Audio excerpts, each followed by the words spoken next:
Those of you who haven't heard of Democracy Now!, yes, we started 20 years ago on 9 community radio stations, 5 of those Pacifica Radio.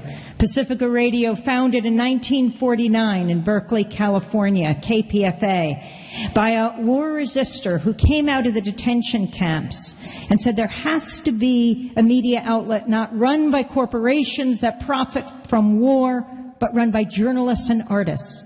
And that's how Pacifica was born. As George Gerbner, the former dean at the Annenberg School of Communications at the University of Pennsylvania, would say, not run by corporations that have nothing to tell and everything to sell that are raising our children today. And so Pacifica was born. KPFA in Berkeley, 49, KPFK in Los Angeles, 1959, my station in New York, WBAI in 1960, WPFW in Washington, 1977, and KPFT in Houston, 1970. That's the only radio station, KPFT in the Petro Metro of Houston, the only radio station whose transmitter was blown up.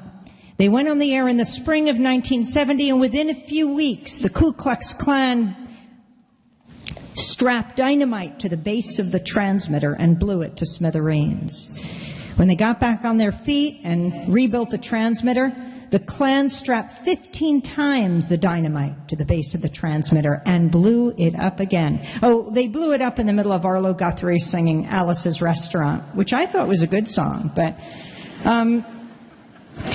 So then they work for months to rebuild, and in January of 1971, it's a national event. They're going back on the air. Arlo Guthrie comes back to Houston to finish his song live on the air, and that phoenix rises from the ashes, and it's still broadcast today. I can't remember if it was the Grand Dragon or the Exalted Cyclops, because I often confuse their titles, but he said it was his proudest act blowing up the Pacifica station.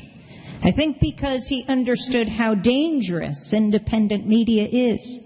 Dangerous because it allows people to speak for themselves.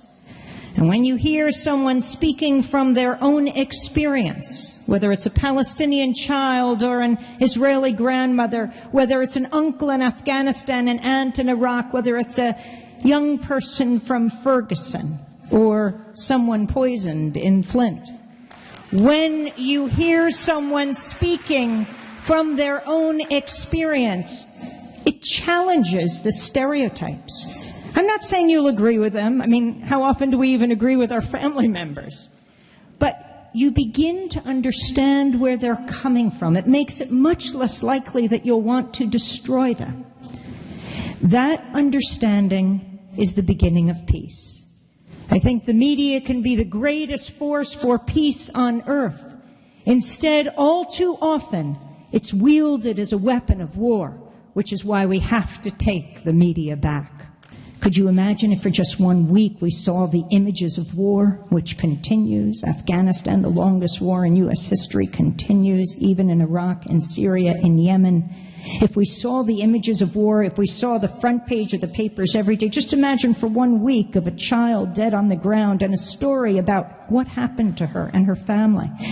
If we, at the top of every TV and radio newscast, we heard the story of a woman in Yemen, her legs blown off by a cluster bomb or by a drone strike, who she was, why she was in this wedding party, who was getting married.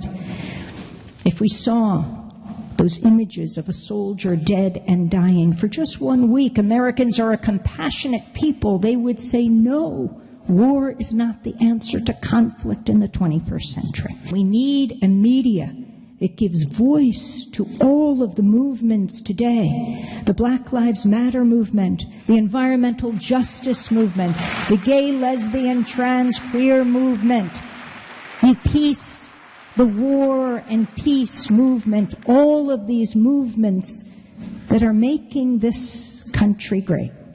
We will not be silent. Democracy Now!